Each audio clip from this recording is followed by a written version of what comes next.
चलिए तो हम लोग पढ़ रहे हैं फास्फोरस ट्राइऑक्साइड। जैसा कि नाम है, फार्मूला में थोड़ा गोल गपला है भाई, थोड़ा समझेंगे। यहाँ एक डायलॉग हमने लिखा है कि फास्फोरस के जितने भी ऑक्साइड है सब डाइमर होता है। याद रखो, जब तुम चाहते हो कि फास्फोरस का ऑक्साइड बनाए और इसकी वैलेंसी 3 रखें तो तुम यहाँ 3 मत लिख देना बेवकूफ जैसा। जब 3 रखना होगा तो यहाँ रखेंगे हम, मतलब डबल करेंगे, 3 रखेंगे, 2 रखेंगे और इसका डबल, क्योंकि इसका बैलेंसी 2 है तो इसकी बैलेंसी 3 है, इसकी 2 है। ऐसे क्रॉस करो तो यहाँ 2 आएगा, यहाँ 3 आएगा और इसका डाइमर कर देंगे। तो डाइमर कर दोगे तो कितना हो जाएगा 4 और 6। क्लियर हो गया? देखो यहाँ थोड़ा गड़बड़ हो गया, P2, अब ठीक है, P2O3 का टॉइस, P2O3 का टॉइस होगा। समझ आना? अब समझना मेरी बात से, ट्राईऑक्साइड और पेंटाऑक्साइड में ज्यादा स्टेबल 5 वाला है, 5 वाला स्टेबल है, ठीक है, 3 वाले से तुमको याद होगा 5 वाला इसका ज्यादा स्टेबल होता है। नीचे जाने पर 5 वाले की स्टेबिलिटी घटती है, ऊपर वाले का 5 वाला ज्यादा स्टेबल होता है। अब सुनो, तो यहाँ लिखा है ये डाइमर बना लेगा, बना हुआ है, ठीक है। तो अगली बार याद रखो। अब देखो बहुत सारे रिएक्शन हम कराए हैं तो फास्फोरस के ऑक्साइड P2O5 लिखे होंगे। बनाने का तरीका एकदम सरल, एकदम सरल, एकदम आसान। अगर हम आपसे पूछे कि कार्बन डाइऑक्साइड बनाना है तो तुम क्या बोलोगे? कोयला ले लो और जला लो, बात खत्म। वैसे भाई आप व्हाइट फास्फोरस ले लो और हवा में जला लो उसको ऑक्सीजन में, तो P4O10 बन जाएगा, O6। लिमिटेड एयर चाहिए। इनर्ट एटमॉस्फेयर आपको पता है किसके लिए लगाया जाता है? व्हाइट फास्फोरस के लिए। व्हाइट फास्फोरस को अगर इनर्ट एटमॉस्फेयर नहीं दोगे तो दूसरे से रिएक्शन कर लेगा, बहुत हाईली रिएक्टिव है। तो ऐसा एटमॉस्फेयर रखना है ताकि दूसरा गैस वहां पे नहीं रहे। नाइट्रोजन गैस रख दो तो इनर्ट बन जाएगा। प्रॉपर्टी की बात करो तो अगर इसको तुम गर्म करोगे, देखो यहाँ पर इसको लिमिटेड एयर मिला तो ये बना, और इसको और एयर मिलेगा तो कहाँ चला जाएगा? 10 वाले पे, P5O10 फास्फोरस पेंटाऑक्साइड, ये क्योंकि ज्यादा स्टेबल है। अगर आप पानी गर्म करोगे पानी में तो ये इसमें घुल जाएगा। ठंडे पानी में गर्म करोगे तो फास्फोरस एसिड बनेगा, और गर्म पानी में करोगे तो फास्फोरिक एसिड बनेगा। ठंडे में बन जाएगा फास्फोरस और गर्म में बन जाएगा फास्फोरिक। स्ट्रक्चर की बात करिए तो ये इसका स्ट्रक्चर है, आप देख लीजिए, टेट्राहेड्रॉन नाम है इस स्ट्रक्चर का। कैसा बनता है? इसमें PO बेंजीन जैसा बनाना है, PO कर देना अल्टरनेट, और बीच में ये POP, फिर POP। यानी ध्यान क्या देना है कि हर P एटम से 3 ऑक्सीजन एटम जुड़ा होना चाहिए। फिर से, हर P एटम से कितने ऑक्सीजन एटम जुड़े होना चाहिए? 3 को। अब चेक करो, इस P को पकड़ लो, देखो 1 दिख रहा है, 2 और ये 3 दिख गया कि नहीं? और हर ऑक्सीजन एटम से 2 को फास्फोरस जुड़ा हुआ है, देखो 1 और 2। बस इस तर्ज पे इसका स्ट्रक्चर बना है। आई होप आपने नोट कर लिया होगा। नेक्स्ट बच्चों छोटा सा और है P2O5, वो भी पढ़ लेते हैं। देखिए फास्फोरस पेंटाऑक्साइड, थोड़ा ध्यान देंगे बच्चों। इसके प्रीवियस स्लाइड में फास्फोरस पेंटाऑक्साइड में हमने यहाँ 5 लिख दिया, आप इसको करेक्ट कर लेंगे, P4O10 होगा, P5O10 नहीं होगा, सॉरी, एक्चुअली पेंटा के चक्कर में वहाँ 5 लिखा गया। ध्यान दीजिए कैसे हुआ, हम आपको भी एक्सप्लेन करते हैं, आप खुद समझना। देखो फास्फोरस पेंटाऑक्साइड, देखो इधर फास्फोरस P लिख दो, ऑक्साइड के लिए O लिखोगे, बिल्कुल। अब बताइए, फास्फोरस की वैलेंसी 5 रखनी है, पेंटा बोल रहे हैं तो हम, यही चीज हमसे वहां पे लिख गया गलती में, ठीक है। तो आप उसको करेक्ट कर लेना। तो 5 यहाँ लिखेंगे और O यहाँ लिखेंगे, क्रॉस करें तो यहाँ 2 आ गया, यहाँ 5 आ गया, ये बना। और हमने बोला सब डाइमर होता है, तो टॉइस करो, तो टॉइस करो तो कितना आएगा? ध्यान रखना डायमंड में यहाँ 5 तो आ नहीं सकता, अपना बेजा भी लगाइए आप, थोड़ा डबल करके थोड़ी 5 आएगा, ऑड नंबर है वो। चलिए अब बनाएंगे कैसे, तो आपको पिछली बार ही प्रिपरेशन में ये हिंट दिया था हमने कि लिमिटेड एयर में उसको बनाते थे, तो इसको पर्याप्त एयर दो, एक्सेस, मतलब फास्फोरस ले लो, खुले में गर्म करो, पूरा ऑक्सीजन दो। बट ये भी आपको वही रखना होगा, वो inert atmosphere, because white phosphorus है। ये बन गया आपको फास्फोरस पेंटाऑक्साइड। इसको आप ऐसे भी लिख सकते हो नाम, फास्फोरस 5 ऑक्साइड, और आपको पेंटा लिखने में प्रॉब्लम है, बात वही हुई। अगला, ये स्नोई व्हाइट सॉलिड, बर्फ के जैसा दिखने वाला सॉलिड है, बर्फ, स्नो। पानी में डालोगे, ठंडे पानी में डालोगे तो मेटा फास्फोरिक एसिड, देखना मेटा कैसा है, HPO3, फास्फोरस अलग, फास्फोरिक अलग, ये मेटा है। अगर गर्म पानी में डालोगे तो सेम है फास्फोरिक एसिड, देख लो, हॉट वाटर, ये हॉट लिखा हुआ है, फास्फोरिक एसिड। एक बहुत इंपॉर्टेंट बात है, इस पे स्टार लगा, ये सवाल आ सकता है। देखो डिहाइड्रेटिंग एजेंट तुम बचपन में सुने होगे, सल्फ्यूरिक एसिड है, ये उससे भी पावरफुल डिहाइड्रेटिंग एजेंट है। क्यों? क्योंकि इसकी ग्रेट एफिनिटी है, एफिनिटी मतलब होता है लगाव, इसकी बहुत ज्यादा लगाव है, किसके साथ? पानी के साथ, ये जहां पानी देखेगा खींच लेगा वहां से, ठीक है। इस वजह से ये पावरफुल डिहाइड्रेटिंग एजेंट है। ये क्या करता है? वाटर को रिमूव कर देगा किसी भी कंपाउंड से, चाहे वो ऑर्गेनिक हो चाहे वो इनऑर्गेनिक। यहाँ एग्जांपल भी दिया हुआ है। सबसे आश्चर्यजनक बात क्या है कि देखो ये डिहाइड्रेटिंग एजेंट खुद ही है H2SO4, उसका भी पानी ये निकाल लेगा।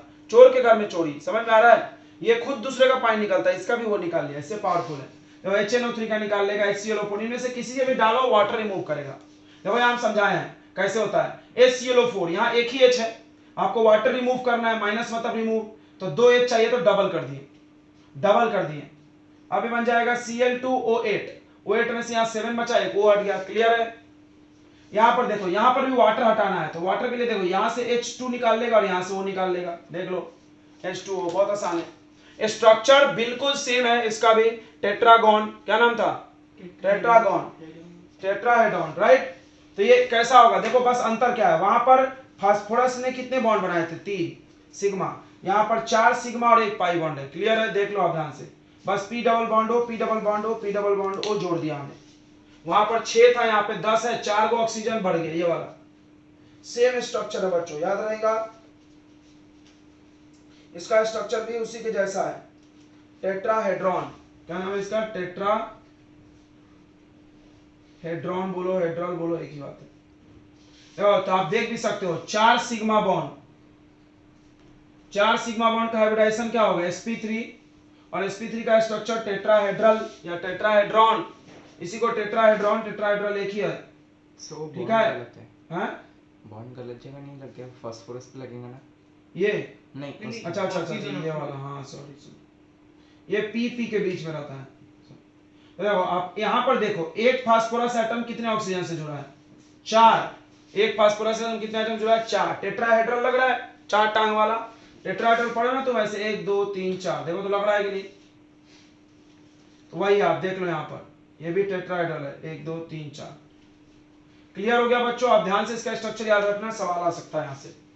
तो अब फास्फोरस का ऑक्साइड्स खत्म हो गया। अब पढ़ेंगे हम लोग हाइड्रोक्साइड, यानी आप उसको ऑक्सो एसिड बोलते हैं, अपने भाषा में हम लोग क्या बोलते हैं? Oxo acids of phosphorus.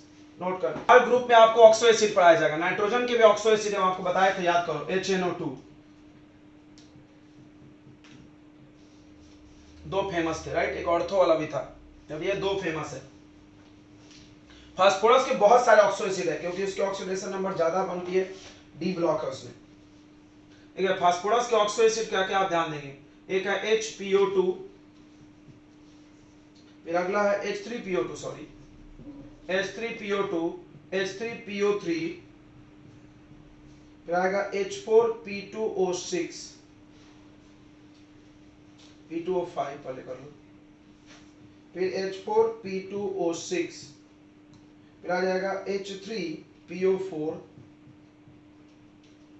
ये समझ में आ रहा है? बहुत आसान है। देखो ये देखो, इसका डबल किए, डबल करने में थोड़ा कैसे करते हैं हम आपको स्ट्रक्चर में समझाएंगे।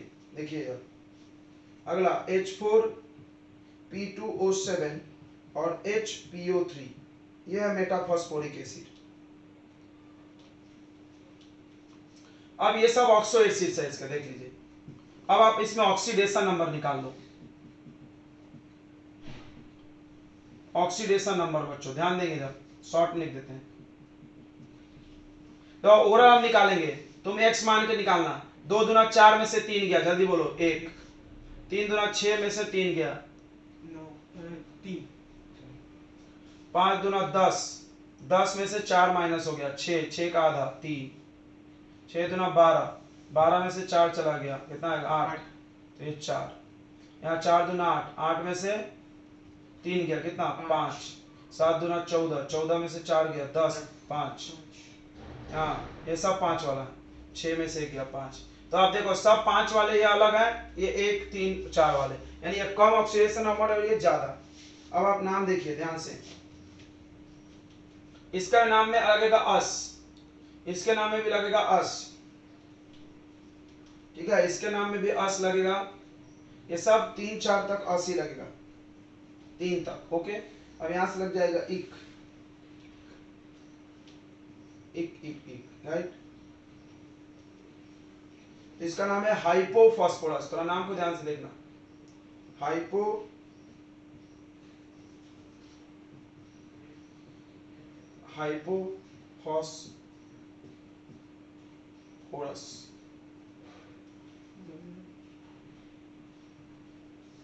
एसिड लगा लेना,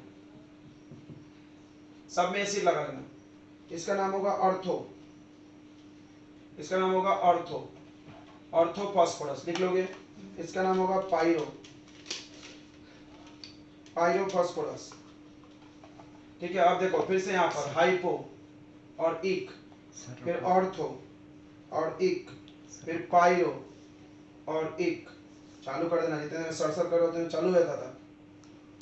मेटा और इक।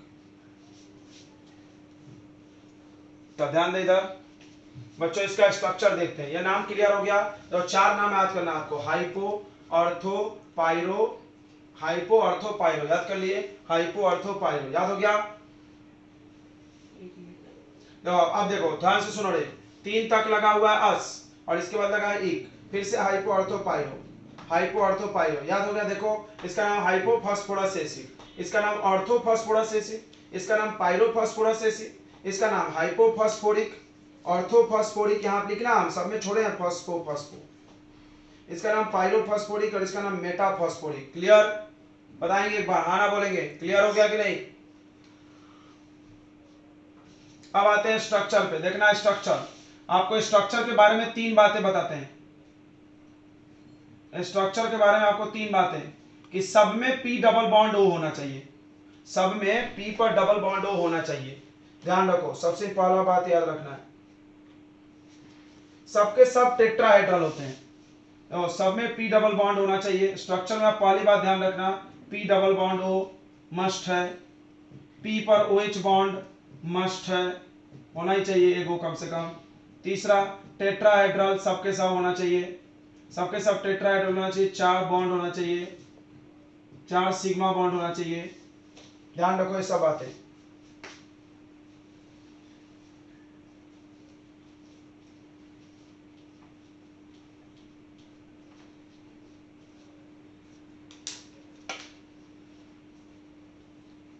चलिए अब इसका स्ट्रक्चर देखेंगे। देखिए तो पी बना लेंगे, डबल बॉन्ड ओ बनाना ही बनाना है। ध्यान दो इधर, डबल बॉन्ड ओ बनाना ही बनाना है। एक ओ खत्म हो गया, अब एक के गो ओ बचा तो यहाँ जोड़ दो। कितना एच खत्म हो गया? एक गो। और कितना एच है तुम्हारे पास? 2 गो। तो अब देख लो इसकी बेसिसिटी कितनी होगी। बेसिसिटी तो जानते होगे, बेसिसिटी क्या होता है बताओ? जितना OH वो डोनेट कर सकता है। कितना OH डोनेट कर सकता है? 1। ये तुमको बार बार पढ़ा है नॉर्मेलिटी में, याद करो। इसकी बेसिसिटी 1। अब इसको देखो आप, इसका बनाओ। देखो बहुत आसान है बे, 3 गो ऑक्सीजन बढ़ते जा रहा है। देखो ध्यान से, ऑक्सीजन तो बढ़ा दो यहाँ पर एक और oxygen, P double bond O. ध्यान दो इधर, OH OH H, बेसिसिटी बोलो 2। ये देखो P4 P2 है, P2 तो पहले P double bond P bond P बना लो और डबल बॉन्ड O लगा लो। लगा लिए, यहाँ पर एक OH, यहाँ पर एक OH, क्योंकि ये दोनों मस्ट है। कितना O खर्च हो गया? देखो 1 2 3 4 को खर्च हो गया। अब मारामारी होगा, इसीलिए हम एक बीच में लगा देंगे। क्लियर हो गया क्या? क्लियर हो गया तो बच्चों हाँ बोलेंगे।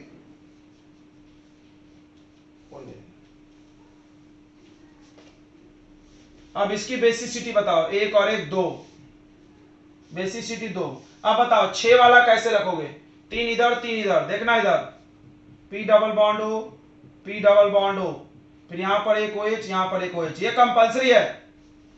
अब आपके पास 2 और बचा है तो बिंदास है, यहां भी 2 लगा दो, यहां भी 2। फास्फोरस का 5 बॉन्ड होना चाहिए, 2 2 4, बेसिसिटी 4। इसका देखो, इसका देखो, इसका देखो, पी डबल बॉन्ड ओ दिख रहा है, एक हो गया, 3 H 3 O बचा। समझ ही क्या होगा? तीनों बार OH लगा देंगे। इसको हम लोग ट्राई बेसिक, देखो इसको मोनो बेसिक। देखो सवाल आता है, देखो सब में H3 है, थोड़ा ध्यान देना, इस पे बहुत सवाल आते हैं। H3 H3 H3, हाइड्रोजन देख के नहीं बताते यहाँ पे, याद है ना?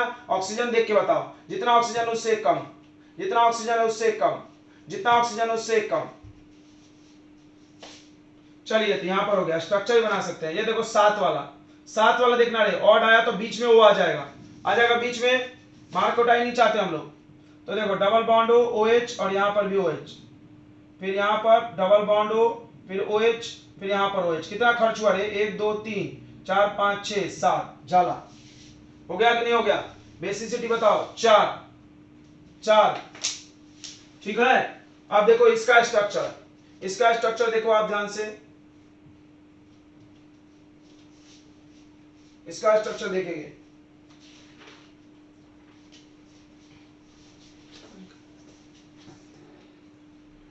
देखेंगे बच्चों, तो इसका स्ट्रक्चर जो होगा ऐसा रिंग जैसा होता है। फिर से एक बार हम लोग जल्दी से इसको रिवीजन मार लेते हैं। देखेंगे इधर ऑक्सो ऑक्सीड और फास्फोरस, चार बातें आप ध्यान रखना है स्ट्रक्चर बनाते वक्त कि हर ऑर्थोफॉस्फोरिक एसिड में पी के मुंडी पर डबल बॉन्ड ओ होना, पी के मुंडी पर डबल बॉन्ड ओ मांगता है, ठीक है, और एक हर पी के साथ एक OH मांगता है। क्लियर है क्या क्या मांगता है? और टेट्राहेड्रल होना चाहिए, 4 सिग्मा बॉन्ड लटकना चाहिए उधर से, देख लो आप कहीं भी 4 सिग्मा बॉन्ड होगा। अब आ जाइए, इसके स्ट्रक्चर के लिए आपको 4 वर्ड याद करने हैं। हाइपो अर्थो पाइरो, हाइपो अर्थो पाइरो, मेटा सबसे लास्ट में, हाइपो अर्थो पाइरो। तो पहले अस लगेगा, फिर इक लग गया, ठीक है, समझ में आ रहा है ना? हाइपोफॉस्फोरस, अर्थोफॉस्फोरस, हाइपो अर्थो पाइरो, पाइरोफॉस्फोरस, फिर हाइपोफॉस्फोरिक, ऑर्थोफॉस्फोरिक, पाइरोफॉस्फोरिक और ये मेटाफॉस्फोरिक। ओके, चलिए ऑक्सीडेशन नंबर तो आपको समझ ही रहा होगा, बहुत आसान है, आप निकाल सकते हो उड़ल। इसको अगर आप x मान लो तो देखो ये 2 2 जा 4, ऑक्सीजन का 2 होता है, 2 दूना 4 में से 3 माइनस कर दो 1। क्लियर? तो 1 और 3 वाला अस है और 4 और 5 वाला इक है। स्ट्रक्चर बहुत ही आसान है। पी डबल बॉन्ड ओ बनाना मस्ट है, बनाए हैं। पी पे OH बनाना मस्ट है, बनाए हैं। बाकी आप अपने हिसाब से देख लो, आप अपने हिसाब से देख लो। इधर ध्यान दो, H3PO2, देखो एक O यहां गया, एक O यहां गया, 2 O खत्म, अब खाली H लगाना पड़ेगा। अब देखो 3 गो O आया तो यहाँ एक और बढ़ गया, देखो यहाँ नहीं था, देखो यहाँ पर आ गया। अब 4 गो आएगा तो एक और O आ जाएगा, देखो यहाँ पर, इसको देखो, इसको देखो रे, इसको देखो, 4 O आया तो सब में OH आ गया, तो बेसिसिटी इसकी बढ़ गई, 3 हो गई, ठीक है, ध्यान रखना। अब H4P2, जब P2 रहेगा ना तो पहले P बॉन्ड बनाना है, और यहाँ पर ऑड रहेगा तो बीच में O डाल देना, ऑड रहेगा तो O कहाँ डाल देना? बीच में। ऑड रहेगा तो कहाँ डाल देना O बच्चों? बीच में डाल देना। और इवन रहेगा तो किनारे किनारे ही पूरा कर लो। देखो यहाँ पर H4P4O7 ये है। एक काम करो, ध्यान दो, आपको हम सिखा देते हैं एक झटके में सब, एक झटके में सब दिखा देते हैं। देखेंगे इधर, एक झटके में तारे जमीन पे लगा देते हैं। तो सबसे बड़ा वाला वेरिएंट बना लो, इसका बना लिए। अब हम आपको दिखाते हैं, ध्यान दो बे, एक एक ऑक्सीजन मिटाते जाओ, सब बनते जाएगा। एक एक ऑक्सीजन मिटाते जाओ, बीच वाला मिटा दो, 6 वाला बन गया, समझा ना? सिखाया था हमने आपको। ये हो गया बच्चों पूरा एसिड, इसका कोई डाउट नहीं होगा आई थिंक। इसका देखो, इसका देखो, मेटाफॉस्फोरिक एसिड, मेटा में यहाँ N रहता है, मतलब 3 4 5 जितना रहेगा उसके हिसाब से रिंग बनेगा। अगर यहाँ पर 3 है, ध्यान देना नहीं, अगर यहाँ पर 3 है तो ऐसा स्ट्रक्चर बनेगा। 4 5 6 हो गया तो ऐसे चेन बन जाएगा। बट ध्यान दो इसमें भी कैसे बना है, इसमें भी कैसे बना, एकदम सेम ऐसा ही है। तो P डबल बॉन्ड O और P पर OH ये जोड़ दिए, फिर P को O से जोड़े, फिर O को P से, देखो ये P को O से जोड़े, A को P से, फिर यहाँ पर डबल बॉन्ड O लगाए, यहाँ पर OH लगाए, फिर इसको O से जोड़े, O को P से जोड़े, यहाँ डबल बॉन्ड लगाए, यहाँ OH लगाए। बोलो हाँ ना करो, आया कि नहीं आया? आ गया होगा एक झटके में। POP चल रहा है, POP। क्लियर हो गया? इसकी बेसिसिटी क्या है? बेसिसिटी आप देख लो, OH 3 बार है तो 3 होगा बेसिसिटी, 3 होगा बेसिसिटी भाई। अब एक बहुत इंपॉर्टेंट बात बताने जा रहे हैं, देखो कि 3 वाला, देखो फास्फोरस का जो 3 वाला ऑक्सीडेशन नंबर है वो अपने को घटा भी सकता है और अपने को बढ़ा भी सकता है, राइट? कोई बोला सर 4 वाला भी, तो नहीं, 4 वाला नहीं करता है, 3 वाला घटा भी सकता है और बढ़ा भी सकता है। तो इसको बोलते हैं डिस्प्रपोर्शनल रिएक्शन। कौन सा रिएक्शन? Disproportionate reaction. तो देखेंगे बच्चों ध्यान से, इसमें आता है डिस्प्रपोर्शनेट रिएक्शन। बताओ सभी लोग, इधर ध्यान दे, इधर ध्यान दे। फास्फोरस का बच्चों जो 3 वाला है, देखिए H3PO3, इसमें इसका ऑक्सीडेशन नंबर 3 है, 3 2 जा 6 में से 3 गया, 3 आएगा। ये डिस्प्रपोर्शनेट रिएक्शन दिखाएगा तो ये बना लेगा H3PO4, तो 4 दूना 8 में से 3 गया, 5 बन गया, 3 से 5 और एक कम भी हो जाएगा, PH3। तो आप ध्यान से देखो, 3 से -3 हुआ, घट गया तो रिडक्शन हो गया, घट गया तो फास्फोरस का रिडक्शन हो गया। यहां से यहां जाओगे तो बढ़ गया तो क्या होगा? ऑक्सीडेशन। तो हम लोग क्या बोलेंगे, ध्यान से सुनो, +3 oxidation state, +3 oxidation state shows disproportional reaction।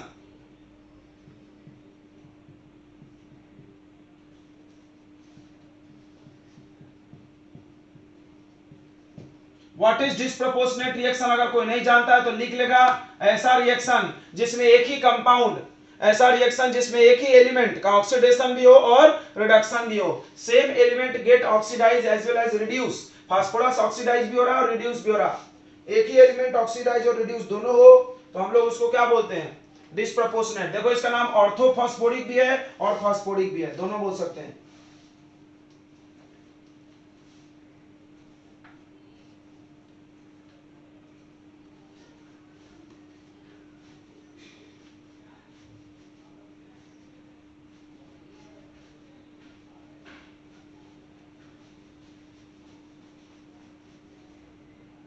Note कर लीजिए, नोट कर लीजिए।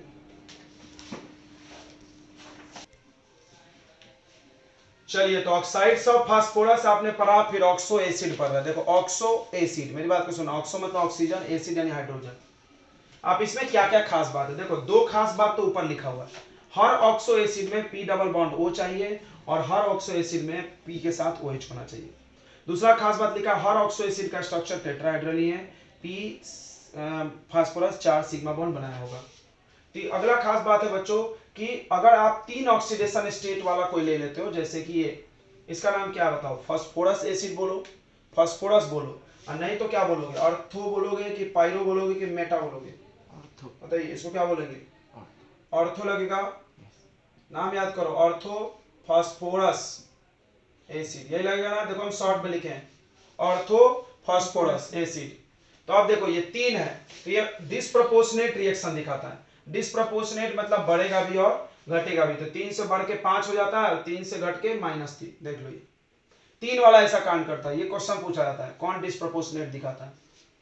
देखिए अगला, the acid which contains pH bond, वैसा फास्फोरस का एसिड जिसमें पीएच बॉन्ड है, जैसे H3PO2, इसमें पीएच बॉन्ड है, ये देखो स्ट्रक्चर 2 पीएच बॉन्ड है, वो एक रिड्यूसिंग एजेंट की तरह काम करता है। ये रिड्यूसिंग एजेंट है, तो रिड्यूसिंग एजेंट की तरह काम करेगा।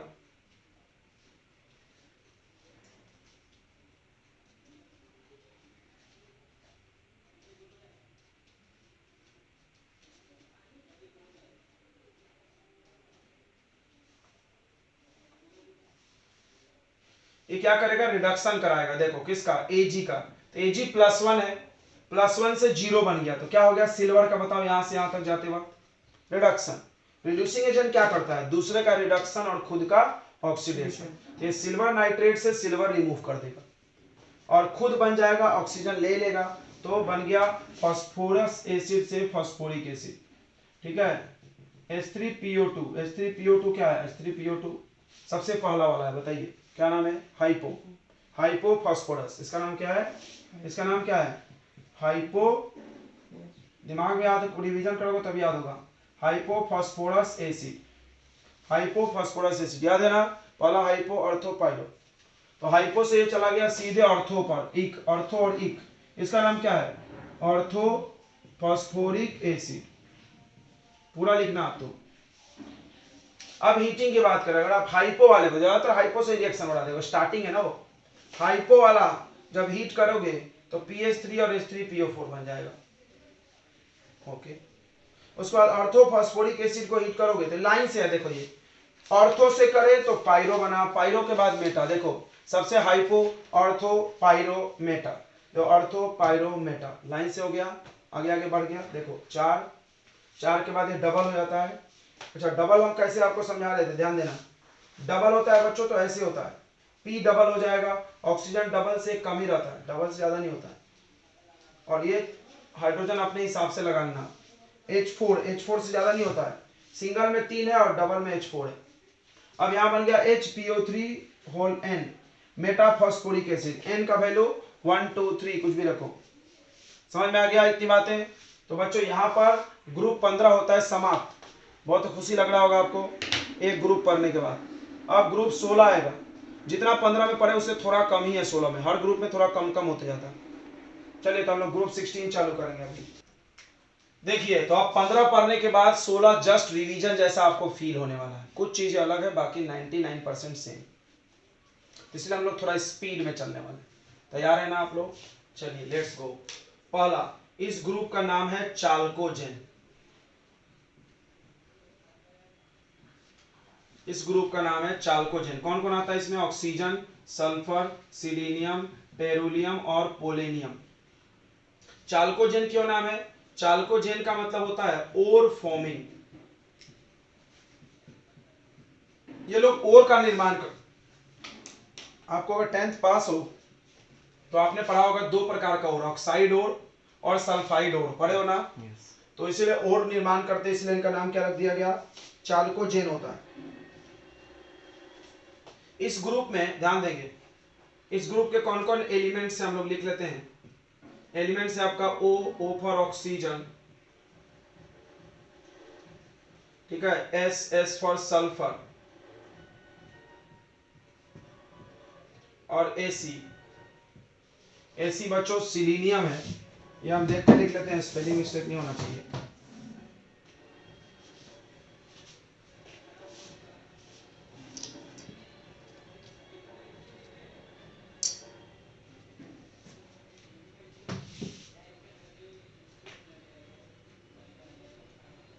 सिलीनियम, उसके बाद टी हो जाएगा टेरुलियम, और पीओ हो जाएगा पोलेनियम। पोलेनियम रेडियो एक्टिव है, आपको पता होगा। रेडियो एक्टिव मतलब अपने आप टूट जाता है। एटॉमिक नंबर की अगर बात करो तो आपको हम ट्रिक बताए थे, 8, 16, ये आपको याद होगा, 8, 18, फिर 18, फिर 32, याद है ये ट्रिक? वही फॉलो करना है। 16, फिर 34, फिर 52,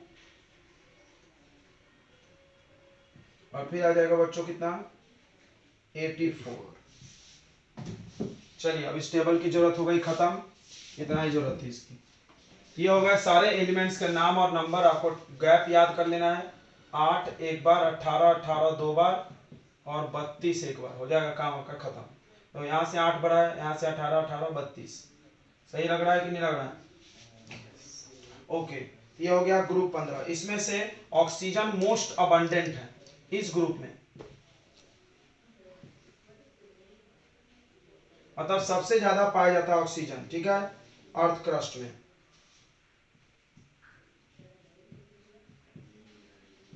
पृथ्वी के जमीन के अंदर सबसे ज्यादा पाए जाने वाला कौन है? ऑक्सीजन है, ठीक है, ध्यान रखना, सभी लोग ध्यान देगा। 46%, 46.6% ऑक्सीजन क्रस्ट में है, और लगभग 20 या 21% ऑक्सीजन एयर में है कि नहीं है?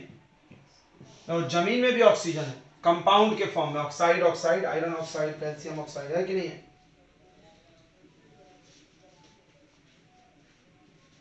ओके, और के रूप में ऑक्साइड कंपाउंड, जैसे CS, जिप्सम, जैसे किस किस रूप में, आप एनसीईआरटी एक बार रीडिंग कर लीजिए, यहाँ दिया हुआ है देखो। अर्थ क्रस्ट में बच्चों ये पाया जाता है जिप्सम के रूप में। जिप्सम जानते हो? जिप्सम का फॉर्मूला क्या होता है? 10th में पढ़े होगे, POP बनता है CaSO4.2H2O। उसके बाद इप्सम सॉल्ट, इप्सम सॉल्ट होता है MgSO4.7H2O। सल्फर PbS के रूप में पाया जाता है, और ZnS zinc galena, copper pyrite CuFeS2। ये सब और है, देखो ये सब और है बच्चों, ठीक है।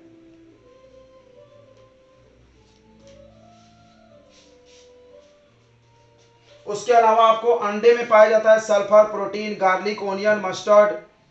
जितना बास आता है ना, जांस जैसा ऑनियन का, वो किसके वजह से आता है? जैसे लहसुन में आता है, तो जिसमें इसमें आग जलन देता है, लहसुन में, प्याज में, सरसों तेल में, राइट? तो सब में सल्फर प्रेजेंट होता है, याद रखना। चलिए आगे हम लोग पढ़ते हैं अगला प्रॉपर्टी, इलेक्ट्रॉनिक कॉन्फ़िगरेशन।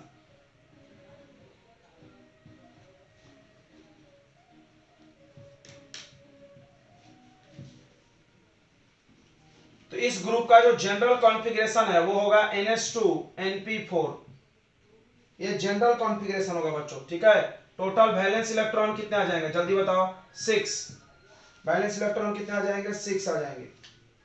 सबसे पहला हम लोग देख लेते हैं एटॉमिक साइज, एटॉमिक और आयनिक साइज।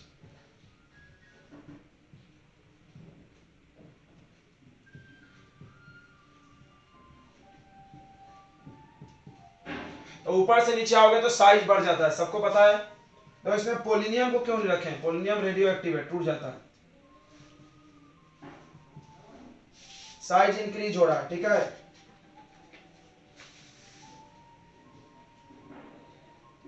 अब देखेंगे ionisation enthalpy.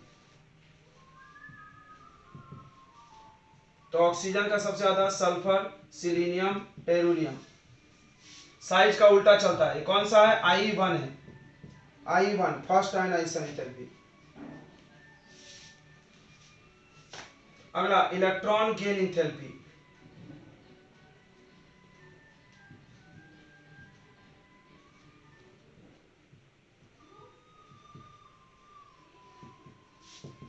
Electron gain enthalpy में बच्चों सबसे ज्यादा होता है सल्फर का, ऑक्सीजन सबसे लास्ट में चल गया, ऑक्सीजन आगे आना चाहिए, बस साइज छोटा होने की वजह से वो पीछे चल जाता है, याद रखना इसको। अब बात करेंगे मेटालिक कैरेक्टर की, ये सब आपको हम पढ़ा दिए हैं, कारण उसलिए नहीं बता रहे। मेटालिक कैरेक्टर ऊपर से नीचे आने पे बढ़ता है, याद है ना, नीचे वाला मेटल होता है, पोलिनियम यहाँ मेटल होगा, इसमें पोलिनियम को लिख लो, बाकी जगह मत लिखना।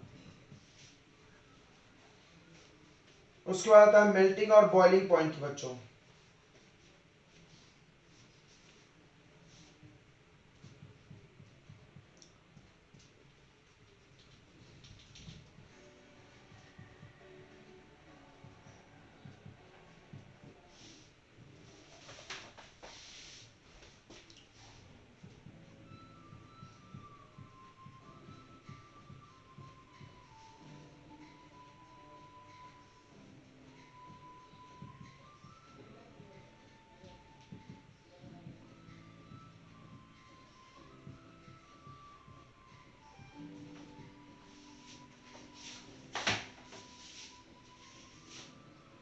चालीस था सर अभी तक। 16 नंबर हम लोग पढ़ने जा रहे हैं। ग्रुप 16 के एलिमेंट है ऑक्सीजन, सल्फर, सिलीनियम, टेरुलियम और पोलेनियम। इसको याद करने का ट्रिक है उस से टीपो, याद हो गया, उस से टीपो। इस फैमिली का नाम है चाल्कोजेन। क्या नाम है, चाल्कोजेन।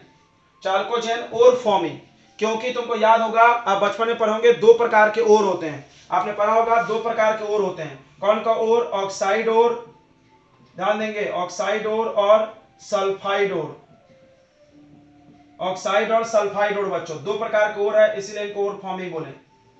अगला, इसमें कौन कौन एलिमेंट आता है, जिसमें आता है ऑक्सीजन, सल्फर, सिलीनियम, टेरुलियम और पोलेनियम। ठीक है, आपको इसका एटॉमिक नंबर रखने का ट्रिक बता दिया हमने, पी ब्लॉक, सारे पी ब्लॉक में ट्रिक लागू होगा, सिर्फ पी ब्लॉक में, एस ब्लॉक में नहीं।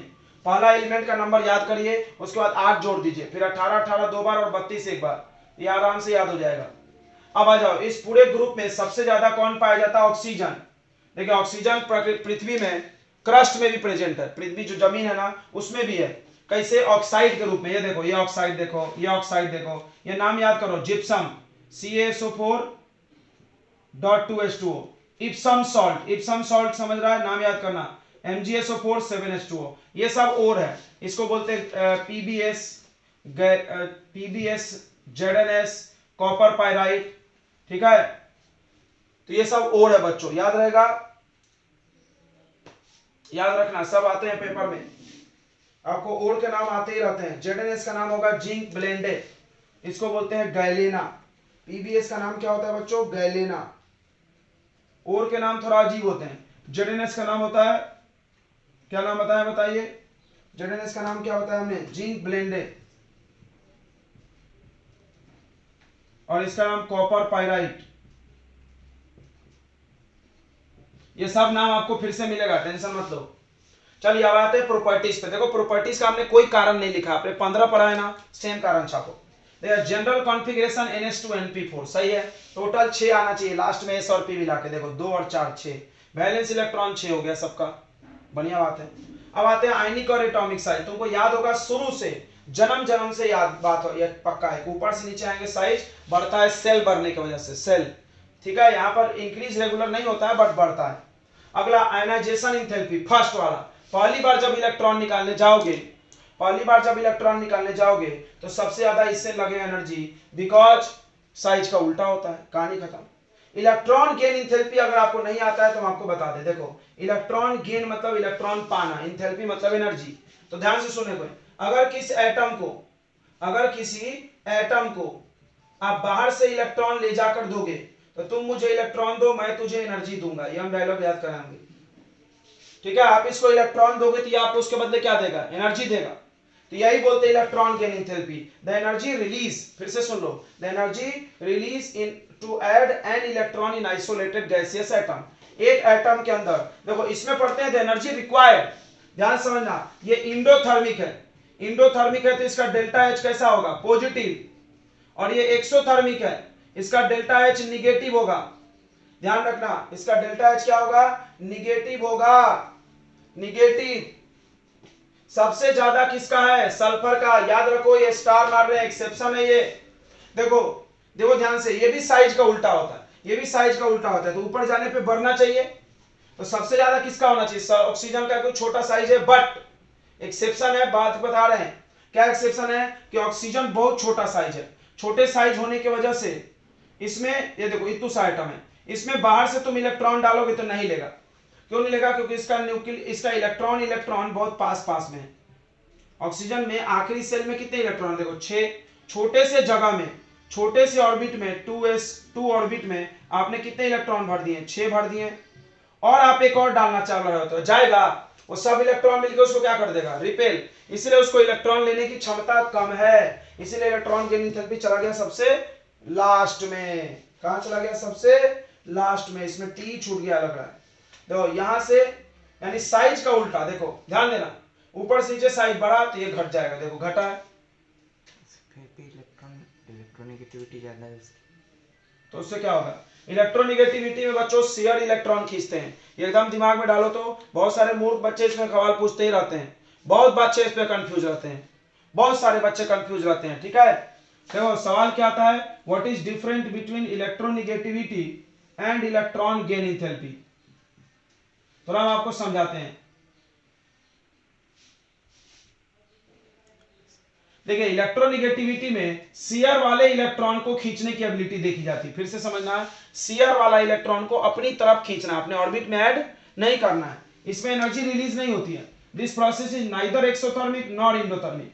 इसमें क्या होता है कि अपने एटम के अंदर वो इलेक्ट्रॉन को डालना चाहता है खींच के बाहर से, ठीक है। इसमें बॉन्ड वॉन्ड का कुछ बात नहीं है, ये एक एटम का चेक होता है, ये कंपाउंड में चेक होता है। इलेक्ट्रोनेगेटिविटी कंपाउंड में, डिफरेंस निकले ना रे इलेक्ट्रोनेगेटिविटी और इलेक्ट्रॉन गेन में। बहुत लोग कंफ्यूज रहते हैं।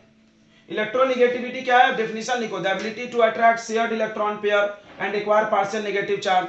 वो आ गया इलेक्ट्रोनेगेटिविटी। इलेक्ट्रॉन गेन इंथैल्पी बताया ना हमने, the energy release to add an electron in isolated gaseous atom. Isolated gaseous atom में एक इलेक्ट्रॉन डालने में जो एनर्जी निकला, ठीक है, दोनों अलग है। पहली बात देखो, ये एटम के लिए नापा जाता है। इलेक्ट्रॉन गेन इंथैल्पी एटम के लिए निकलता है और ये निकलता है कंपाउंड में। उसके बाद इलेक्ट्रॉन गेन इंथैल्पी एक ऊर्जा है और ये एक प्रॉपर्टी है। उसके बाद ये एक्सोथर्मिक होता है, हाँ एक्सोथर्मिक होता है। और ये प्रोसेस ना एक्सोथर्मिक है ना इंडोथर्मिक, वो प्रोसेस है, वो एनर्जी है। क्लियर हो गया, अंतर है इलेक्ट्रोनेगेटिविटी और इलेक्ट्रॉन गेन में, बहुत अंतर है, ये कंफ्यूज मत होना। तो याद रखना ये एक्सेप्शन हो गया, ऑक्सीजन का इलेक्ट्रॉन गेन इंथैल्पी पीछे चला गया। क्यों, क्योंकि ये छोटा साइज होने की वजह से इसमें इलेक्ट्रॉन रिपल्सन हाई होता है। छोटा साइज होने की वजह से इलेक्ट्रॉन रिपल्सन हाई होता है। हम आपको कारण लिख दे रहे हैं, आप नीचे लिख लेना, मेरे पास जगह नहीं है। हम आपको कारण लिख दे रहे हैं, देखिए कारण नीचे लिख दे रहे हैं हम, देखेंगे इधर, due to small size of oxygen electron repulsion is high in oxygen, so electron gain enthalpy is less। देखो शॉर्ट में लिख दिया हमने, ठीक है। इस वजह से उसका इलेक्ट्रॉन गेन इंथैल्पी कम है। अब आ जाओ मेटालिक कैरेक्टर। बार बार हम बता रहे हैं, पी ब्लॉक में नीचे मेटल होता है, ऊपर नॉन मेटल, बीच में मेटल वाइट, उसके बाद मेटल। तो देखो इस ग्रुप में भी ऐसा ही है, ये लोग नॉन मेटल है और ये दोनों मेटल वाइड है और ये मेटल हो गया। तो नीचे जाने पे मेटालिक कैरेक्टर बढ़ गई, कोई डाउट नहीं है, नो डाउट।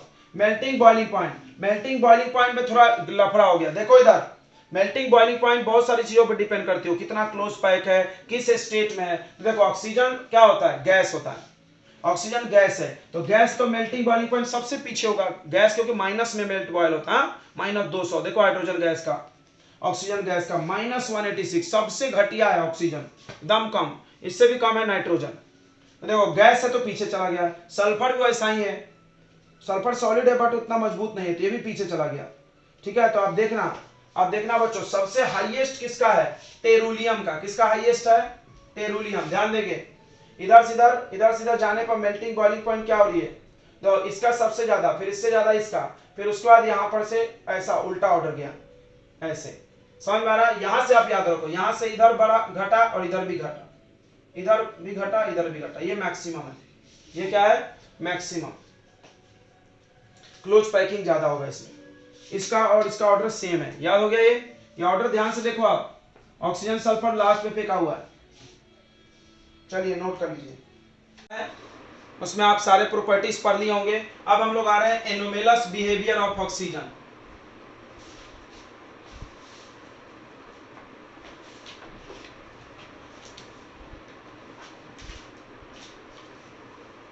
सब लोग इस बात पे ध्यान देगा, सभी लोग ध्यान दे इस बात पे। देखिए जैसे आपने ग्रुप 15 में देखा होगा नाइट्रोजन, फास्फोरस, आर्सेनिक, एंटीमनी और बिस्मिथ, इसमें इसका एनोमेलस बिहेवियर था। उसी तरह ग्रुप 16 में ऑक्सीजन का एनोमेलस बिहेवियर होगा। ठीक है, इसका अलग बिहेवियर होगा इन लोगों से। क्या क्या अलग होगा उसको हम लोग एक साथ समराइज करेंगे। कारण तुम जानते होगे क्यों एनोमेलस बिहेवियर आता है, बताइए, देखते हैं कौन पढ़ क्या है। क्यों एनोमेलस बिहेवियर था? 3 कारण हमने बताया होगा। देखो, छोटा साइज, हाई इलेक्ट्रोनिगेटिविटी और डी ब्लॉक नहीं होना। याद रखो, बार बार हम बता रहे हैं। कितना कौन बताएगा एनोमेलस बिहेवियर का रीजन? तो अब हम शॉर्ट में लिख रहे हैं। रीजन पहला हो गया स्मॉल साइज, दूसरा हो गया हाई इलेक्ट्रोनिगेटिविटी,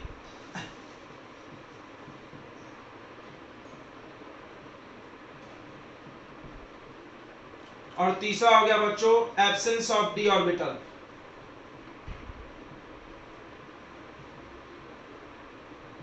डी ऑर्बिटल नहीं है, ठीक है, ओके गुड, इतनी बातें ध्यान रखेंगे।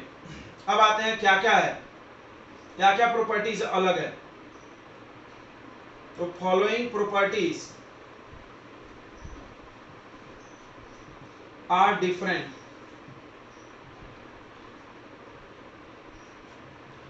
ये सब प्रॉपर्टीज डिफरेंट है बच्चों।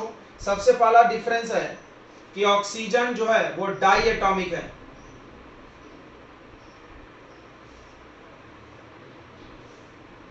डाई एटॉमिक है, और बाकी जो है ऑक्टा एटॉमिक है।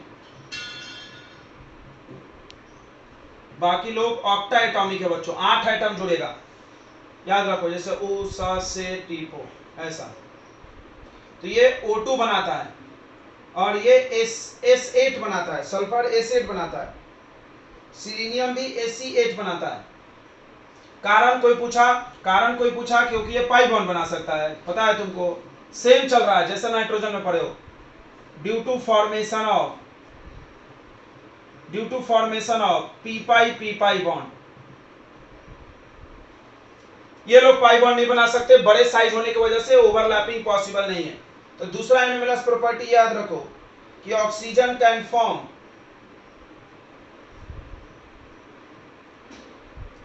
पी पाई बॉन्ड, सो ये ऑक्सीजन डबल बॉन्ड बना सकता है। But others can form only sigma bond। बाकी लोग सिर्फ सिग्मा बॉन्ड बनाते हैं। सिग्मा बॉन्ड बनाएंगे तो एसिड बनाना पड़ेगा। देखो एसिड का स्ट्रक्चर बच्चों ऐसा होता है, क्राउन स्ट्रक्चर। क्राउन जानते हो, क्राउन रानी का ताज, ऐसे है। देखो यहां सल्फर लगा दो, यहां सल्फर लगा दो, यहां सल्फर लगा दो, यहां सल्फर लगा दो, यहां सल्फर, 5 ऊपर 3 नीचे। तो देखो सारे सिग्मा बॉन्ड है, दिख रहा है ना, सब सिंगल बॉन्ड है तो सिग्मा ही होगा। आप अच्छे से बना लेना, हमने थोड़ा मिटाया नहीं, ठीक है, समझ रहा होगा ना। ये आपको ऐसा एक और होता है चेयर्ड फॉर्म में, बाद में बताएंगे। तो देखिए ऑक्सीजन डाइएटॉमिक क्यों है? क्योंकि वो पाई बॉन्ड बना सकता है। एक सिग्मा है और एक पाई है, डबल बॉन्ड में एक सिग्मा है और एक पाई बॉन्ड है। पाई बॉन्ड पी पी के ओवरलैपिंग से बना है, क्योंकि ऑक्सीजन का आखिरी इलेक्ट्रॉन, समझना, ऑक्सीजन का जब कॉन्फ़िगरेशन लिखोगे 2s2 2p4, तो देखो आखिरी इलेक्ट्रॉन p में है, तो ओवरलैपिंग p वाला p से करेगा, तो p पाई बॉन्ड बोलेंगे इसको, क्या बोलेंगे, p पाई बॉन्ड। बाकी लोग p पाई नहीं बना सकते, क्यों, p पाई बनाने के लिए छोटा साइज होना चाहिए, ऐसे ओवरलैपिंग होना पॉसिबल नहीं है, तो सिग्मा बॉन्ड बनाते हैं, इसीलिए लोग ऑक्टा एटॉमिक है। तीसरा सुनो, oxygen is gas, oxygen gas है, बाकी अदर्स सॉलिड। भाई ऑक्सीजन गैस है, बाकी लोग सॉलिड है, ओके। अगला,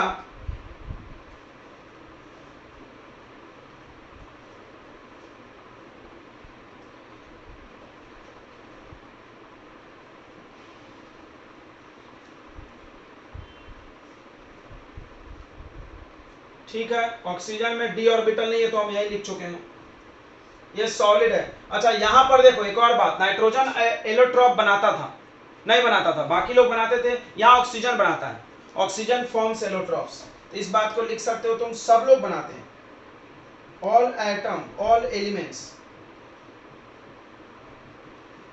एलिमेंट्स एग्जिबिट एलोट्रॉप्स,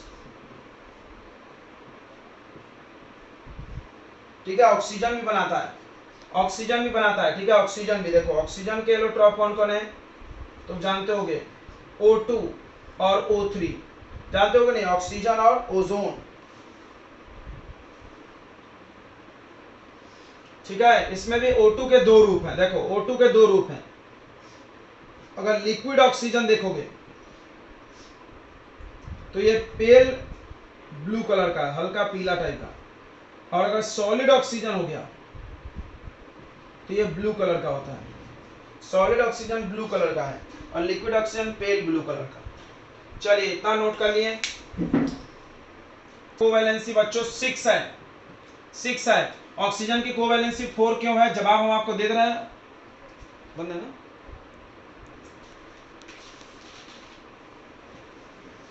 देखिए तो एनोमेलस बिहेवियर ऑफ ऑक्सीजन, जैसा कि आपने ग्रुप 15 में पढ़ा था, सबसे ऊपर वाले एलिमेंट का एनोमेलस बिहेवियर नाइट्रोजन का, उसी तरह ग्रुप 16 में ऑक्सीजन एनोमेलस बिहेवियर दिखाता है। हर ग्रुप में जो टॉप वाला एलिमेंट होता है उसका बिहेवियर नीचे वालों से अलग होता है। कारण, यही 3 कारण, जनरली पी ब्लॉक में यही 3 कारण बताया जाएगा, पी ब्लॉक में यही, हर जगह ये 3 नहीं चलेगा, पहला पॉइंट हर जगह चलेगा, बाकी जगह तीनों यही 3 नहीं चलेगा, बिकॉज पी ब्लॉक में हम लोग इलेक्ट्रोनिगेटिविटी की ज्यादा बात करते हैं, बाकी एस ब्लॉक में तो इलेक्ट्रोनिगेटिविटी की बात होती ही नहीं है। खैर हम जब एस ब्लॉक पढ़ाएंगे तो बता देंगे। देखिए इधर तो स्मॉल साइज, पहला कारण छोटा साइज, आपको पता है ऊपर से नीचे आते वक्त साइज घट जाती है बच्चों, ऊपर से नीचे आते वक्त साइज घट जाती है, तो सबसे छोटा ऑक्सीजन हुआ, छोटा होगा तो उसका प्रॉपर्टी थोड़ा बाकी लोगों से अलग होगा। हाई इलेक्ट्रोनिगेटिविटी, बार बार बताया जाता है कि इलेक्ट्रोनिगेटिव सबसे टॉप वाले ज्यादा होते हैं, ऊपर से नीचे आने पर साइज बढ़ता है, इलेक्ट्रोनिगेटिविटी घट जाता है, इलेक्ट्रोनिगेटिविटी में कोई एक्सेप्शन भी नहीं है, सबसे ज्यादा है। Even oxygen second most electronegative element of the periodic table, first fluorine है, सेकंड ऑक्सीजन है। तो हाई इलेक्ट्रोनिगेटिव होने की वजह से ये इलेक्ट्रॉन खींचने की क्षमता ज्यादा रखता है। Absence of D orbital, D orbital नहीं है तो अब इसकी औकात लिमिट है, एस में एगो, पी में तीन गो, 4 गो ऑर्बिटल है इसके पास, 4 से ज्यादा है ही नहीं, कुछ कर ही नहीं सकता, 2 ऑर्बिटल में ही रहना है, 2 में डी नहीं होता है। ये सब प्रॉब्लम होने की वजह से इसकी प्रॉपर्टीज बाकी लोगों से मैच ही नहीं करेगी, क्योंकि बाकी सबके पास डी है, या तो भरा हुआ है या तो खाली है, डी है जरूर। तो क्या क्या प्रॉपर्टीज अलग है, बिल्कुल आप 15 ग्रुप से रिलेट करोगे तो आसानी से समझ में आएगा। ग्रुप 15 से रिलेट करना, ग्रुप 15 में भी आपको पहला पढ़ाया गया था कि नाइट्रोजन डाई एटॉमिक था और बाकी लोग टेट्रा एटॉमिक थे, वहां 4 को जुड़ते थे भाई, तो उनकी जरूरत के हिसाब से जुड़ते थे। ये सल्फर 8 जुड़ता है, 4 नहीं जुड़ता है। हाँ ये डाई एटॉमिक जरूर है, क्यों डाई एटॉमिक है, देखो आप ऑक्सीजन 2 ही एटम मिलकर स्टेबल हो जाएगा, 2 ऑक्सीजन है, इसके पास 6 इलेक्ट्रॉन है, इसके पास भी 6 इलेक्ट्रॉन है, अब इसको भी 8 बनाना, इसको भी 8, तो इसने इससे एक शेयर किया, 2 काम खत्म।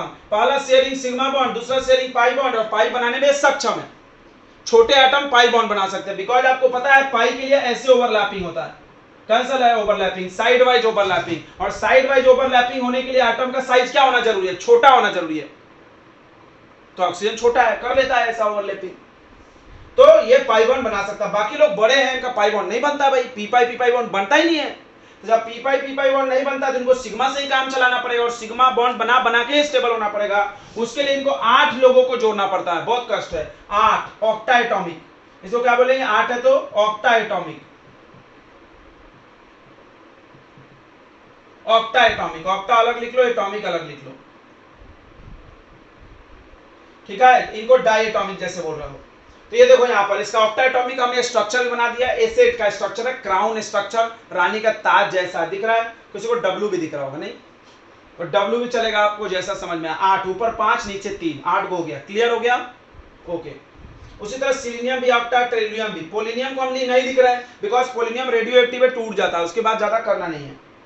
अब आते हैं अगला पॉइंट ये हो गया एनोमेलस डाइएटॉमिक। दूसरा इसको हम रख लिया एनोमेलस के, ऑक्सीजन पी पाई बॉन्ड बना सकता है। ग्रुप 15 में नाइट्रोजन बनाता था, यहाँ पर ऑक्सीजन बना रहा, बाकी लोग नहीं बना सकते हैं, सिग्मा बनाएंगे। Oxygen is gas, this is very good point. Same age group 15, देखो यहाँ पर नाइट्रोजन गैस था, बाकी लोग सॉलिड, यहाँ पर ऑक्सीजन गैस है, बाकी लोग सॉलिड। कोवैलेंसी एकदम सेम टू सेम नाइट्रोजन की जगह, नाइट्रोजन की कोवैलेंसी 4 थी, ऑक्सीजन की भी 4 है। लिमिट है इनका, ये देखो 1 ऑर्बिटल इसमें, 3 गो इसमें, 4 गो ऑर्बिटल है बेचारे के पास। बाकी लोगों की कोवैलेंसी 6 तक जाएगी, मतलब वो लोग 6 बॉन्ड तक बना सकते हैं। अगला compounds of oxygen form hydrogen bond. Oxygen के जो कंपाउंड होते हैं, जैसे कि एग्जांपल ले लो H2O, वाटर, सबको पता है पानी के अंदर हाइड्रोजन बॉन्ड होता है, सबको पता है कि नहीं? तो हाइड्रोजन बॉन्ड भाई, वाटर तो सबके साथ हाइड्रोजन बॉन्ड बनाता है, अल्कोहल के साथ, जितने भी ऑर्गेनिक कंपाउंड है जिसमें OH है वो सब हाइड्रोजन बॉन्ड बना देते पानी में घुलने के बाद।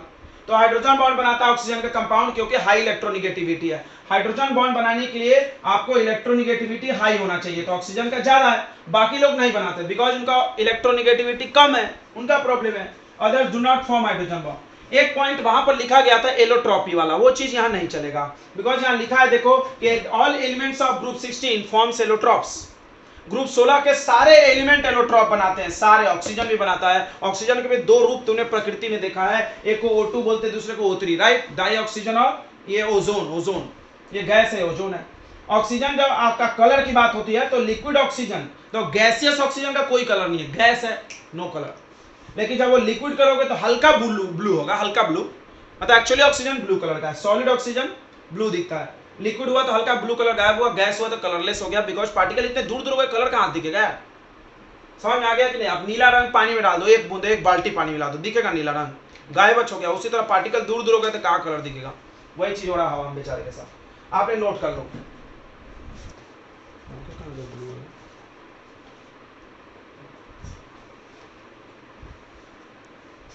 चलिए, तो इलेक्ट्रोनिगेटिविटी एक प्रॉपर्टी है, छोटा सा छूट गया है, बट ये नहीं भी पढ़े तो चलता है बिकॉज आपको पता होगा इलेक्ट्रोनिगेटिविटी में कोई एक्सेप्शन नहीं होता है। यानी अगर आप बात करो हर ग्रुप में, नॉन मेटल वालों में, हर ग्रुप में हाई इलेक्ट्रोनिगेटिव कौन है? जो सबसे ऊपर है, यानी यहाँ पे कौन है? ऑक्सीजन। यानी ऊपर से नीचे आएंगे इलेक्ट्रोनिगेटिविटी घटेगा, साइज का उल्टा चलता है, दैट्स इट। यही चीज यहाँ पर लिखा है, साइज बढ़ रहा है, इलेक्ट्रोनिगेटिविटी घटेगा। Oxygen second most electronegative element of the periodic table है। Go ahead. Next metallic character हो सकता है, मैं आपको पढ़ा दिया है बट फिर से देख लीजिए। मेटालिक कैरेक्टर की अगर बात करोगे तो आप देखो ऑक्सीजन सल्फर नॉन मेटल है, जैसे कि यहाँ पर नाइट्रोजन फास्फोरस बिल्कुल सेम मजा दे रहा होगा, 15-16 सेम मजा दे रहा है। 2 यहाँ 2 यहाँ, 2 यहाँ मेटल वाइड, यहाँ भी 2 गो मेटल वाइड, यहाँ लास्टली में मेटल, यहाँ भी आखिरी में मेटल। बट ये रेडियो एक्टिव मेटल है, बट ये रेडियो एक्टिव है, बिस्मिथ से ज्यादा रेडियो एक्टिव है। बिस्मिथ रेडियो एक्टिव नहीं था, ये रेडियो एक्टिव है। रेडियो एक्टिव क्या होता है? अपने आप टूट जाता है। तो अब देखो यहाँ पे हाफ लाइफ लिखा है, मतलब 13.8 दिन के बाद आप अगर 1 किलो रख दोगे रेडियम पोलेनियम तो आधा हो जाएगा। आधा टूटने का मतलब समझता है हाफ लाइफ। हाफ लाइफ मतलब जितने देर में वो गिवन क्वांटिटी का आधा खत्म हो जाए। फिर से आधा माने हमने जितना रखा उसका आधा खत्म हो जाए जितने देर में, उसको हम उसका हाफ लाइफ बोलते हैं। इसका हाफ लाइफ फिक्स है, आप कितना भी रखोगे 13.8 डेज में बराबर आधा खत्म हो जाएगा, याद रखेंगे। अब बात करते हैं मेल्टिंग और बॉइलिंग पॉइंट। आप जानते हो कि इस ग्रुप में सबसे कम ऑक्सीजन का, अगर एलिमेंट की बात करें, कंपाउंड की नहीं, कंफ्यूज मत होना, I am not talking about compound because oxygen के कंपाउंड H2O का तो ज्यादा है। सिर्फ ऑक्सीजन की अगर एलिमेंट्स की कंपेयर करें तो ऑक्सीजन का मेल्टिंग बॉइलिंग पॉइंट सबसे कम है। कॉमन सेंस से सोचो, ये गैस है भाई, गैस को तो सब निगेटिव होता है, सब निगेटिव होता है गैस का। तो क्यों कम है? तो जवाब है ऑक्सीजन इज डाइएटॉमिक। अब देखो ऑक्सीजन का जो O2 ये आपस में जो बने होंगे उनके बीच का वंडरवाल तो कमजोर होगा। देखो ये जो होता है वंडरवाल फोर्स पे डिपेंड करता है मेल्टिंग बॉइलिंग पॉइंट। हाँ, और जब सल्फर बांधोगे तो S8 अब बताओ 8 गो सल्फर को चिपका के रखो, 8 सल्फर का बना हुआ मॉलिक्यूल और 2 ऑक्सीजन का बना हुआ मॉलिक्यूल को चिपकाएंगे तो किसमें भी स्ट्रॉन्ग वंडर वाल फोर्स होगा? ये 8 वाले में।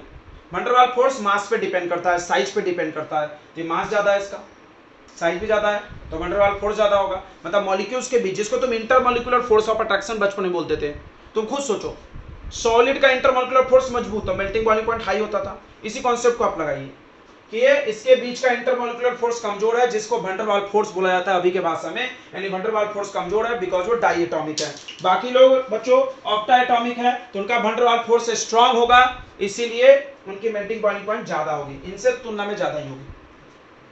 अब बात करते हैं ऑक्सीडेशन स्टेट की। देखो ग्रुप नंबर 16 की वैलेंस इलेक्ट्रॉन 6 होता है, मतलब आखिरी में 6 इलेक्ट्रॉन है। चलिए इसको थोड़ा समझ लेते हैं लोग, बच्चे इसमें सवाल पूछते हैं अलग अलग।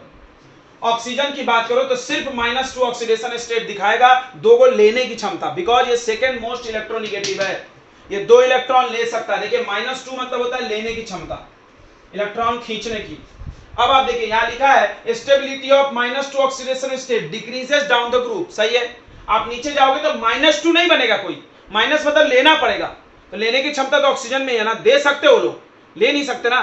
तो -2 की स्टेबिलिटी घट रही है बिकॉज इलेक्ट्रोनिगेटिविटी घट रही है, बिकॉज निगेटिव साइन, ये जो निगेटिव साइन है वो तो इलेक्ट्रोनिगेटिविटी को दिखाता है, जो ज्यादा इलेक्ट्रोनिगेटिव होगा उसमें ज्यादा निगेटिव साइन आना चाहिए। तो ये हाई इलेक्ट्रोनिगेटिव आया माइनस में, बाकी लोग का प्लस में रहता है, ठीक है। -2 की स्टेबिलिटी बहुत खराब होती है, नहीं के बराबर।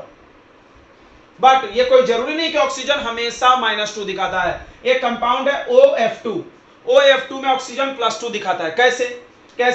कैसे कि फ्लोरीन जो है वो ज्यादा इलेक्ट्रोनिगेटिव है, तो आप इसको x मानोगे, ध्यान देना, फ्लोरीन ऑलवेज -1, तो -1 इंटू 2 हो जाएगा इक्वल टू 0, तो x -2 इक्वल टू 0, तो x की वैल्यू 2, ये देखो +2 आ गई। उसी तरह आप यहां पर निकाल लो O2F2 का निकाल लो, इसको भी आप x मानोगे तो 2x प्लस 2f का 2 इंटू +1 इक्वल टू 0, तो 2x, सॉरी इसका -1 होगा, ये -2 इक्वल टू 0, तो x का वैल्यू कितना आ गया +1। तो देख लीजिए आप ध्यान से, ये +2 और ये +1, क्लियर हो गया इतना। ऑक्सीडेशन स्टेट क्लियर हो गया ना। ऑक्सीजन का प्लस में कब होगा? जब वो फ्लोरीन के साथ कंपाउंड बनाएगा। अगर वो किसी दूसरे के साथ कंपाउंड बनाएगा तो उसका हमेशा -1 होगा, हमेशा -2 होगा, सॉरी हमेशा -2। जैसे कोई पूछे H2O में नंबर बताओ, -2, समझ में आ गया। हर जगह -2 बताना है आपको, हर जगह -2, बस किसको छोड़ के। जैसे हम मान लो कोई कंपाउंड पूछते हैं N2O, Na2O, सोडियम ऑक्साइड, बताओ यहाँ पर ऑक्सीडेशन नंबर ऑक्सीजन का कितना होगा? -2 होगा, बट खाली फ्लोरीन के साथ प्लस में होगा, इतना ध्यान रखो। उसके बाद इन लोगों का ऑक्सीडेशन नंबर 2, 4, 6 तक है इनकी ऑक्सीडेशन। फिर से याद रखो ग्रुप नंबर 16, देखो हम ट्रिक बता देते हैं। 16 की वैलेंसी कितनी? 2, और 2 बढ़ाओ, 2 से बढ़ेगा तो 4, 4 से बढ़ेगा तो 6, कहां तक ज्यादा जाएगा? वैलेंस ग्रुप्स की संख्या यानी वैलेंस इलेक्ट्रॉन के बराबर। फिर से हम समझाते हैं, 11th में भी हम समझाए होंगे यार, ये 10 बार पागल करते तुम लोग। तो ये ग्रुप नंबर 14 का ले लो, तो 14 का 4 है, इसमें कोई टेंशन नहीं है। 15 का ले लो, तो 15 वालों की वैलेंसी कितनी होगी? 3 से बढ़ाओ 2, कितना आएगा? 5, तो 3, 5 28 में। 16 में देखो, 16 वालों में 6 इलेक्ट्रॉन है, वैलेंसी कितनी होगी? 2, 8 बनाने के लिए 2 और चाहिए। अब 2 से 2 बढ़ा लो, तो 2, 4, 6, समझ में आ गया। 8 मत बोल देना पगलो, क्योंकि वैलेंस इलेक्ट्रॉन 6 है। देखो ये लास्ट वाला नंबर देख रहे हो। अब देखो 17 है, 17 है तो कितना इलेक्ट्रॉन लास्ट में होगा? 17 है तो लास्ट में कितना इलेक्ट्रॉन होगा? 7। बचा कितना वैलेंसी? 1। तो बताओ और कितना आएगा? 1 आएगा, और क्या आएगा? 1 के बाद क्या आएगा? 1, 3, 5, 7, 1, 3, 5, 7, 1, 3, 5, 7 आएगा। और 18 वालों को देखोगे तो 2, 4, 6, 8।